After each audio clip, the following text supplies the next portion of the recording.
সন্তান আপনার সাথে ভালো ব্যবহার করবে যদি আশা করেন, তাহলে আপনাকেই ভালো ব্যবহারটা শিখাইতে হবে। ঈদের 2 দিন আগে সন্তান মায়ের কাছে মোবাইল করে বলে, মা ঈদের বাজার বাবাই করছে। বলে না, করে নাই। বলে মা বাবারে নিষেধ করো, আমি ঢাকা থেকে ঈদের বাজার নিয়ে আসতেছি। আমি ঈদের রাত আমি বাজার নিয়ে আসবো, ঈদের বাজার আমি নিয়ে আসবো, মা বাবাকে নিষেধ করে দাও। মা বড় খুশি, আমার সন্তান ঢাকা থেকে ঈদের বাজার নিয়ে আসবে। আজ কালকে ঈদ, আজকে সন্তান ঢাকার বাজারে ছুটি নিয়ে সন্ধ্যাবেলায় বাসের টিকিট করলো। মার্কেটে ঢুইকা সন্ধ্যা দুপুর বেলা কয়, মা মার্কেটে বলো তোমার জন্য কি কিনবো। মা মোবাইলে কান্না করে বলে, ও সন্তান আমার কিছু লাগবে না, তুই আয়, তোর বাবার জন্য যদি পারো কিছু কিনে নে, আমার লাগবে না, কারণ আমারে যা দেয় সবার থেকে তোর জিহ্বার মা ডাকটা বড় মজা। সন্তান সন্ধ্যাবেলা বাসে উঠা বলে, মা রাত্র 1টার সময় আমি বাসায় চলে আসবো, আমি ঈদের বাজার নিয়ে আসতেছি। সন্তান এবার বাসে উঠে মাকে মোবাইল করে, মোবাইল বন্ধ করে পকেটে। এবার মা আজকে রাতে ঘুমায় না, বাবায় খানা খেয়ে ঘুমায় গেল। মা বারবার ঘড়ির দিকে তাকায়। এ যুবক, মা বাবার চিনো না রে সন্তান। সন্তান মার কাছে বলল, মা আমি 1টার সময় বাড়ি আসবো। মা দেখে ঘড়ির কাঁটা ঘুরে 12টায় চলে গেল। সন্তান 1 ঘন্টা পরে আসবে। মায়ের কানটা সজাগ, আমার সন্তান এসে মা বলে ডাকবে, কলিজা ঠান্ডা। বাবায় ঘুমায় গেল, মা ঘুমায় না। ঘড়ির কাঁটা 1টা বেজে গেল, সন্তান আসবে, মা বড় খুশি। কিন্তু না, ঘড়ির কাঁটা ঘুরে ঘুরে 2টা বেজেছে। মা ভাবলেন হয়তো যানজটে পড়েছে, 2টা বাজলো, অসুবিধা নাই। কিন্তু না না, ঘড়ির কাঁটা যখন 3টা পেরিয়ে যায়, মায়ের দিলে কেমন যেন একটা আঘাত লাগলো। এত লেট হতে তো পারে না। এবার মা তার স্বামীকে ধাক্কা দিয়ে বলে, ও স্বামী, সন্তানের একটু মোবাইল করে দেখো কোথায়। বাবায় ঘুম থেকে উঠে, বাবা সন্তানের মোবাইলে রিং করে, রিসিভ হয় না, কেটে যায়, আবার কল দেয়, আবার কেটে যায়, আবার কল করে, রিং হয়, রিসিভ হয় না, আবার কেটে যায়। কয়েকবার দেওয়ার পর বাবার দিলেও কেন যেন চিন্তা শুরু হয়ে গেল। কিছুক্ষণ পর মার চোখের পানিগুলো পড়া শুরু হয়ে গেল, কারণ মায়ের অন্তরে খবর, না জানি সন্তান কোনো বিপদে পড়েছে। এরে সন্তান, রাতের 3টা বাজে তুই মায়ের কাছে মোবাইল করে দেখবি। মা তোরে রাতের বেলা কল দিতে ধরো না, সকালে বলো ঘুমাইছি টের পাই না। আজকে গিয়া মায়ের মোবাইলে একটা কল দিয়া রাতের 3টা 4টায় পরীক্ষা করে দেখবি। মাকে মোবাইল করা মাত্র দেখবি মা কানে রিসিভ করে বলে, বাবা কোথায়? ও মা, তুমি কি ঘুমাও না? বলে, হ্যাঁ ঘুমাইছি, তবে আমার কান সজাগ। মোবাইলের আওয়াজটা আমার ঘুমটাকে ভেঙে দিছে বাবা, কারণ যদিও ঘুমাই, তবে তোর মায়া, তোর মোহব্বতে আমি সব সময় সজাগ। বাবায় মোবাইল করে পেল না। কিছুক্ষণ বাবা চিন্তায় চুপচাপ। হঠাৎ করে বাবা আবার যখন কল করেছে, ধরে না, আবার কেটে গেল। কয়েকবার দেওয়ার পরে হঠাৎ করে মোবাইল রিসিভ হয়ে গেল। বাবা ডাক দিয়ে কই, বাবা ও সন্তান কই? বাবার কানের কাছে মোবাইলে কোনো আওয়াজ নাই, শুনে কান্নার আওয়াজ আর কান্নার আওয়াজ। বাবা ডাক দিয়ে কই, কে তুমি মোবাইলটা ধরেছো? আমার সন্তানকে দাও। একজনে ডাক দিয়ে কয়, কে আপনি? বলে, আমি মোবাইলওয়ালা সন্তানের বাবা। ডাক দিয়ে কয়, বুড়া তুমি এখনো ঘরে ঘুমাও, তাড়াতাড়ি দৌড়াও, তোমার সন্তান সাদা কাপড়ের বাসিন্দা হয়ে গেছে। রাস্তায় বাসে আসতেছিল, দুর্ঘটনায় তোমার বাবায় মোবাইলটা ফালায় বেউস। মা দরজা খুলে বাহিরে দৌড়ায় আর কয়, কই তোরা বোনের আয় আয় আয়। আমার বাবা ঈদের বাজার আনতে গিয়ে চিরবিদায়, আমি আমার বাবারে আগায় আনতে যাই।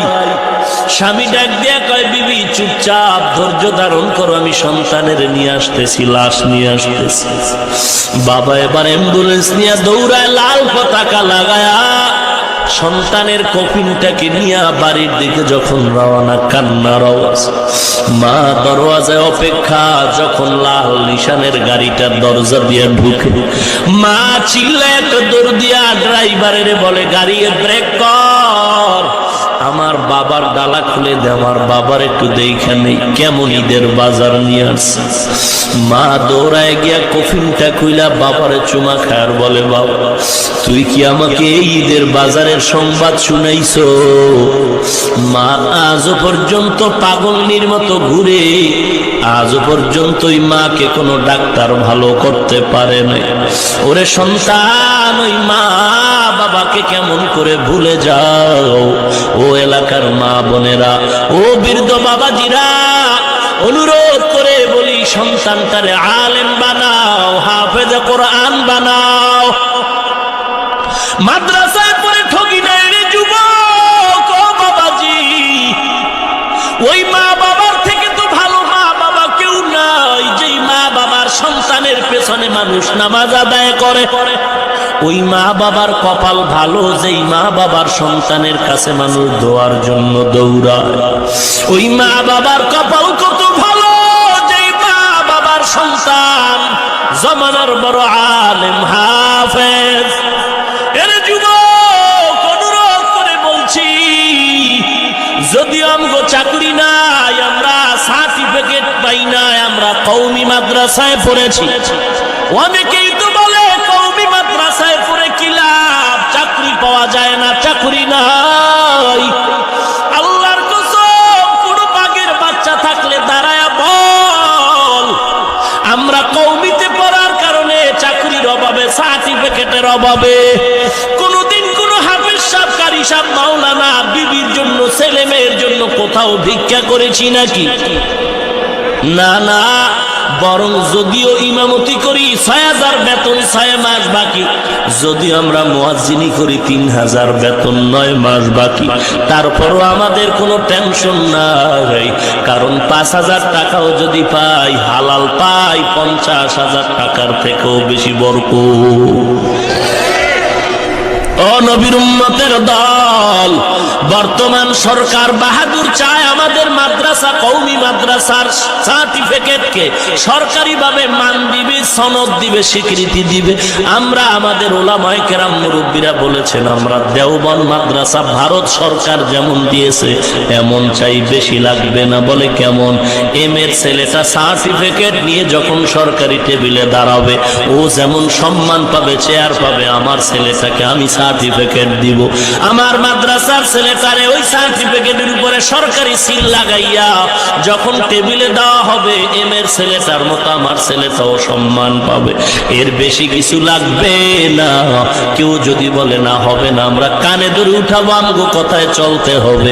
আমরা ধিক্কার জানাই, আমরা দ্ব্যর্থহীন ভাষায় বলেছি, বলতে চাই, 40 বছরে আমরা কারো পায়ের পিন কিনারায় দৌড়াই নাই।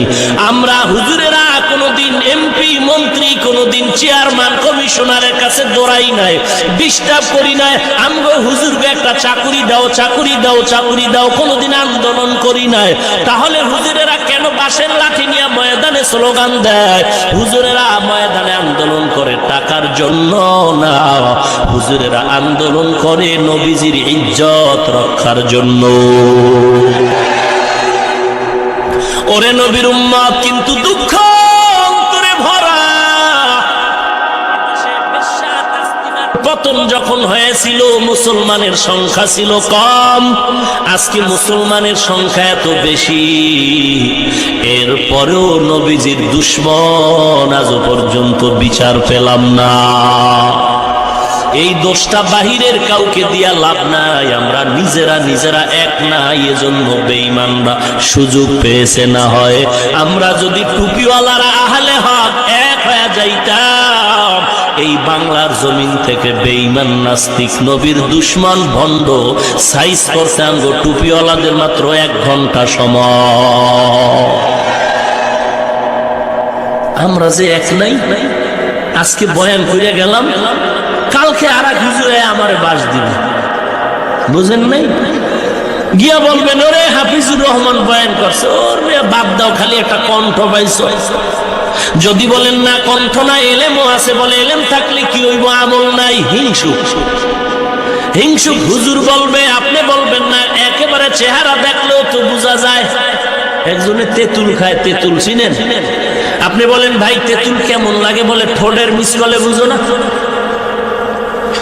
বান্দার আমল আছে কিনা চেহারায় তো বোঝা যায়, একেবারে খারাপ না। হিংসুক টুপিওয়ালা বলবে আমল থাকলে কি হবে, বেশি দিন টিকবে না।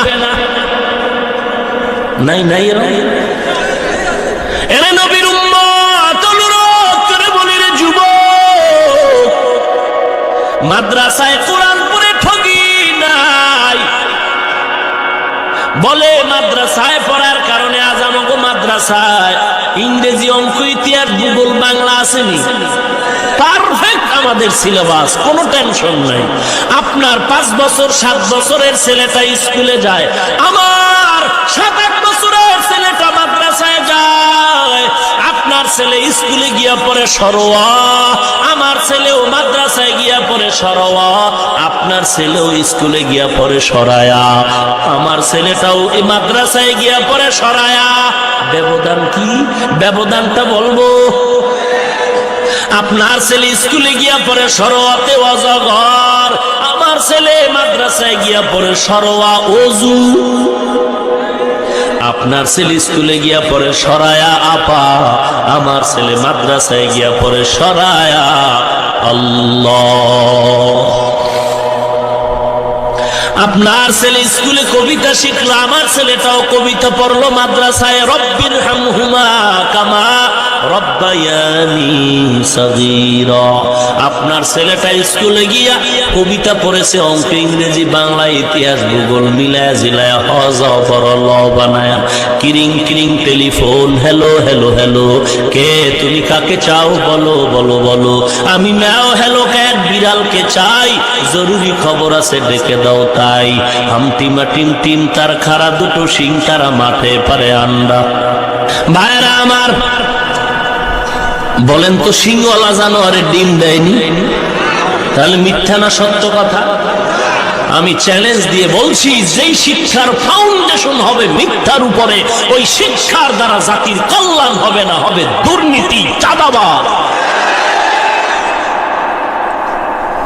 আমি স্কুলের বিরুদ্ধে, কলেজের বিরুদ্ধে বলি না রে ভাই, কারণ স্কুল কলেজে তাকায় দেখো, হে যুবক, তোমার মতো কত যুবক স্কুলে পড়ে, কলেজে পড়ে, 5 ওয়াক্ত নামাজি, দাড়িওয়ালা নাই। তাহলে কেন আমি খারাপ বলবো? তুমি খারাপ, তোমার চরিত্র খারাপ। RAB, army, police, BDR, OC, DC, SP, IG, উকিল, ব্যারিস্টার, দাড়িওয়ালা নামাজি যুবক আছে না নাই? তুমি কেন পারবা না রে ভাই? তোমার কপাল খারাপ। ড্রাইভারি করে দাড়িওয়ালা নামাজি, শ্রমিকের কাজ করে, কৃষি কাজ করে দাড়িওয়ালা নামাজি যুবক, অভাব নাই, অভাব নাই। তুমি কেন পারবা না? 2টা পায়ে ধরে বলি, দাড়ি কেটে নবীরে কাঁদাইও না। কোনো লাভ যদি হয় বল, আমিও দাড়ি কাটবো, বল। কোনো লাভ যদি হয় বল, আমাকে বল। চেহারা ভালো হবে নাকি? যৌবন বাড়বে নাকি? ধনী হওয়া যাবে নাকি? হায়াত বাড়বে নাকি? বল। কিছুই হবে না। বিজ্ঞান বলে 3টা গজব লাগবে। 1 নম্বরে চোখের পাওয়ার চলে যাবে, 2 নম্বরে যৌবনের পাওয়ার চলে যাবে, 3 নম্বরে অকালে মরণ হবে। তাকায় দেখ, যুবকের অকাল মরণ, প্রতিদিন যুবকের লাশ, যুবকের লাশ, যুবকের লাশ। কয়দিন আর বাহাদুরি করবা? গত কোরবানি চলে গেল, এর কোরবানির আগের জুমাটা পড়াইতে গিয়া গুলশান মসজিদে চলে গেলাম। জুমার নামাজের বয়ানে যাব মসজিদে, হঠাৎ করে দেখি আমার রুমের ভিতরে একটা যুবক ছেলে ঢুকলো। ঢুকেই আমার চকিতে আমি বসা, ছেলেটা ফ্লোরে বসলো, আমার হাতে একটা মোবাইল দিল। আমি মোবাইলের দিকে তাকায় দেখলাম একটা বখাটে যুবক, গলায় চেইন লাগানো, শার্ট প্যান্ট, মাথার চুল লম্বা। আমি মোবাইলের ছবি দিয়ে তাকাই আর যুবকের চেহারা দিয়ে তাকায় দেখি ছোট ছোট দাড়ি, মাথায় টুপি, একটা জামা, গলায় একটা পাগড়িও ঝুলানো, আর চোখের পানি গুলো পাগড়ির আগা দিয়ে মুছতেছে। আমি বললাম, এ যুবক, এই মোবাইলের ছবিটা কার? যুবক বলে, হুজুর আমার ছবি। আমি বললাম, কতদিন আগের? বলে 8 মাস আগের ছবি। 8 মাস? কি করতে তুমি 8 মাস আগে বলো? যুবক চোখের পানি ছেড়ে বলে, রে হুজুর, পরিচয় দিতে লজ্জা পাই, আমি বাংলাদেশের একজন গান গাওয়ার শিল্পী, নাটক করি, কৌতুক করি, শিল্পী, শুটিং করি, লক্ষ লক্ষ টাকা আমার হাদিয়া। আমি বললাম, পরিবর্তনের ছোঁয়া পাইলা কোথায়? যুবক দেখে বলে, রে হুজুর, আমি বুঝাবার জন্য আপনাদের বলছি, অহংকারী করছি না রে বাবা, বুঝাবার জন্য বলি। হেদায়েতের মালিক কে? হেদায়েতের মালিক আল্লাহ। যুবক বলে, হুজুর, আমি বান্ধবীদের নিয়ে একবার 8 মাস আগে মোমেন শাহী জামালপুরে শুটিং স্পটে গেলাম। ওখানে গিয়া শুটিং করব, হঠাৎ আমি ইন্টারনেট সার্চ দিয়ে মোবাইলটা ওপেন করলাম, একটা বয়ান বেজে উঠলো। আমি 2-4 মিনিট বয়ানটা শুনলাম, কেন যেন ভালো লাগা শুরু হয়ে গেল। কোরআনের তেলাওয়াত, ইসলামের কথাগুলো এত মজা লাগলো, আমার মনটা কেমন যেন নরম হয়ে গেল। বান্ধবীরা বলে, আয় আয় শুটিং শেষ কর। তাদের ডাকে শুটিং শেষ করে দ্রুত ঢাকায় গিয়া তোদের থেকে বিদায় নিয়ে আমি নিজের বাসায় চলে গেলাম। বাসায় গিয়া নিজের রুমে ঢুইকা জানলা দরজা আটকায়া আমি ওই মোবাইলের বয়ানটা কতবার শুনলাম। এক পর্যায়ে দেখা গেল মোবাইলের বয়ান শুনে শুনে আমার চোখের পানি পড়ে বুকটা ভেসে গেল। আমি সিদ্ধান্ত নিলাম, আর জাহান্নামের পথে যাব না। শত শত শার্ট প্যান্ট ফালায়া আমি দৌড়ায় গেলাম মসজিদের পিছনে একটা দোকান, একটা টুপি কিনলাম, একটা জামা। আমি জামা টুপি নিয়ে দৌড়ায় ইমাম সাহেবের রুমে গেলাম। ইমাম সাহেব, বেয়াদবি মাফ করবেন, আমারে তাড়াতাড়ি একটু তওবা করায়া দেন, আমি জাহান্নামের আসামি হয়ে গেছি, আর না, আমি তাড়াতাড়ি আল্লাহর পথে যেতে চাই। ইমাম সাহেব বলে, যুবক, কেমন করে তোমারে পরিবর্তন? বলে, মোবাইলের একটা বয়ান। ওই বয়ান শুনে আমার দিল নরম হয়ে গেল। বলে, কার? বলে, জানি না, চিনি না। দেখাও। হুজুর, আমি ওপেন করে আবার ওই মোবাইলের বয়ানটা চালাইলাম। ইমাম বয়ানটা শুনে আমার মাথায় হাত দিয়া মহব্বতের দোয়া করলো আর বলল, যুবক, এই বান্দারে চিনো? আমি বললাম, না। আপনি চিনেন? ইমাম বলে, না না, তবে একে এমনি চিনি, তার সাথে কোনো গভীর সম্পর্ক নাই, সাক্ষাৎ নাই। তারে কোথায় পাই? বলে, জানি না, তবে ঢাকার আশেপাশে মাঝে মাঝে বয়ান করে। কি নাম? বলে, তিনি হলো কুয়াকাটার হাফিজুর রহমান। কোথায় তারে পাই? হুজুর, আমি 8 মাস পর্যন্ত ঠিকানা তালাশ করে আজকে জানলাম আপনি গুলশান এলাকায় নাকি জুমার নামাজ পড়ান। আমি বহু কষ্ট করে আপনার কাছে আসছি একটু দোয়ার জন্য, আর কিছু না। আপনি আমার মাথায় হাতটা বুলায় একটু দোয়া করে দেন, আল্লাহ আমাকে হেদায়েতের পথে নিয়ে আসেন, গুনার পেছনে যেন আর না যায়। আমি বললাম, যুবক, তুমি এখন কিভাবে সংসার চালাও? যুবক চোখের পানি ছেড়ে বলে, হুজুর, অনেক কষ্টে সংসার চালাই, কারণ আগে আমি হারাম টাকা দিয়ে চলতাম, কত আরামে চলেছি, কিন্তু এখন আমি হারাম খাই না, হালাল ভাবে চলি, কষ্ট। আমি বললাম, কি করে খাও? যুবক বলে, লজ্জার কথা, আমি 5 ওয়াক্ত নামাজ জামাতে আদায়ের জন্য স্বাধীনভাবে একটা তরকারির দোকান দেই ঢাকা রামপুরা রাস্তার পাশে। সারাদিন তরকারি বিক্রি করে যা পাই ও দিয়ে আমার বাজার করি, সংসার চালাই। এরপরেও হুজুর আমি বেজার না, কারণ আল্লাহর কাছে শুকর আদায় করি, আল্লাহ আমাকে হেদায়েতের পথে নিয়ে আসছে। এত বয়ান করেও, পাও ধরে ধরে বলার পরেও সবার কপালে হেদায়েত আসবে না, সবাই জান্নাত পাবে না রে যুবক। আল্লাহ যদি কবুল করে, তৌফিক দেয়, এরে যুবক চাকরি খাওয়ায় না, টাকা বাঁচায় না, বাঁচানের মালিক, রিজিকের মালিক আল্লাহ, সম্মানের মালিক আল্লাহর যুবক, দিলটারে নরম করো। ঘুমের মধ্যেও তো মরণ হয়ে যেতে পারে। 24টা ঘন্টা আমলনামায় গুনাহ লেখা হয়। অনুরোধ করে বলছি, খাঁটি অন্তরে তওবা করো। জীবনে নবীরে কাঁদাইবা না, নামাজ ছাড়বা না, বেপরদায় চলবা না, কোরআনটারে সিনায় লাগাইবা, মা বাবার বাধ্যগত সন্তান হইবা। সুলাইমান পয়গম্বর যুবকেরা ডেকে বলে, কত বছর এখানে জিকির দাও? যুবক ডেকে বলে, এখানে 2000 বছর আল্লাহর নামের জিকির করি। মনে আসেনি? বলবো না, শেষ করে দিব। শুনবেন সবাই? কারা কারা শুনবেন না?